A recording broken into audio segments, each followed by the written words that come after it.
Salut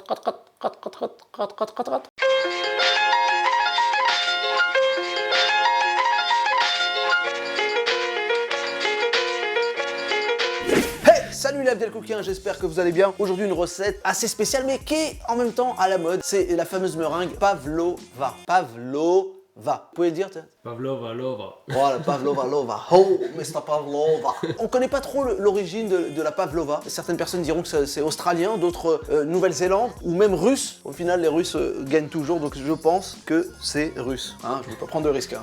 Je crois que la pavlova, c'est russe. Tu vas avoir une petite lumière rouge sur le front, Abdel, attention à ce que tu dis. Voilà. Alors, je vous donne les ingrédients tout de suite, les amis. Il vous faut de la crème liquide. La vraie pavlova, on l'a fait aux fruits rouges. On va la faire à la poire. Il vous faut de la maïzena pour que la meringue soit bien croustillante, bien croquante. Il vous faut 100 g de sucre glace, des blancs d'œufs évidemment pour faire une meringue, et il vous faut un petit sachet comme ça soluble de café. Donc on va faire une pavlova au café et à la poire. On y va pour la recette les amis ou quoi? Mais c'est parti!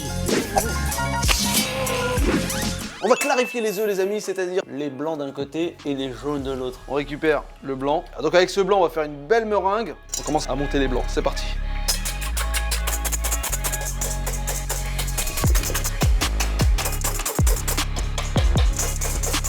Ah voilà, petite astuce, vous savez comment on sait si les blancs sont montés? Il suffit juste de les retourner sur sa tête. Voilà, si ça tombe pas, c'est que c'est monté. Ah oui, on connaît, on a regardé les recettes d'Abdelkouk. Hein. Bah ouais, c'est vrai. Non mais je voulais savoir si tu suivais. Maintenant on va mettre un tout petit peu de vinaigre, ça va renforcer le montage des blancs en neige. Alors vinaigre blanc, hein. Allez pas me mettre du vinaigre balsamique dans les blancs d'œufs. Attention, hein. Ouais, c'est hyper beau, regardez. Petit bec d'oiseau. Voilà, on met le sucre glace, on mélange bien tout ça. Et maintenant, on va rajouter la maïzena. Ça va rendre cette meringue plus croquante, plus croustillante et plus solide surtout. Et on mélange tout ça. Et là, les amis, on obtient une super meringue. Elle est belle, hein? Elle coule pas, elle tombe pas, elle tient bien. On va l'étaler sur une plaque avec un papier sulfurisé. Elle est bien brillante. On va venir juste l'étaler, juste un peu comme ça. Voilà. Et on va faire assez fine, qu'elle cuise plus rapidement. Et voilà les amis, la meringue elle est étalée. On va la mettre au four à 120 degrés pendant 1 hour. On va éplucher cette poire conférence. Elle est croquante, elle est juteuse. On va laisser la poire comme ça crue. On va la couper en deux. On va faire des petites lamelles comme ça qu'on va venir poser au milieu de notre pavlova.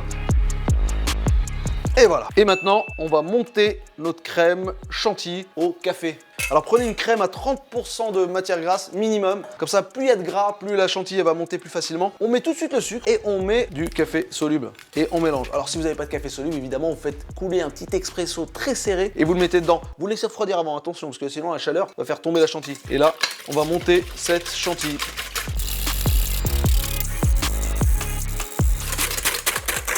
Et voilà, on a une chantilly bien ferme, elle est hyper belle, couleur café. Couleur café, que j'aime ta couleur café. On va la mettre au frais, juste le temps que la meringue cuise tranquillement. Elle a bien séché, elle est belle. On se prend la petite crème de café, on casse un peu de meringue. Hop là, waouh, regardez, elle est belle. Hein. Voilà, on en met là comme ça. On prend des petites poires qu'on va mettre juste comme ça. On met un tout petit peu de sucre glace par-dessus. Regardez-moi cette pavlova, elle est sublime. Oh, c'est bon. Oh, c'est une tuerie. Son fort, c'est russe. Hein. Le dessert, il est magique. Alors, on a l'habitude de voir cette pavlova blanche avec des fruits rouges. Là, je vous assure qu'avec la mousse de café, la poire de saison, conférence à peine croquante, juteuse et la petite meringue, oh, c'est une tuerie. C'est vraiment bon. Si vous voulez la recette en entier, n'hésitez pas à nous envoyer un mail. Notre mail, il est en description. N'hésitez pas à vous abonner aussi sur YouTube, Facebook, Instagram et TikTok. Et vous aurez plein de recettes comme ça sympas, rapides à faire. Ciao les amis et bon appétit. Profitez, soyez gourmands. Et surtout, kiffez bien. Oh, c'est bon ça.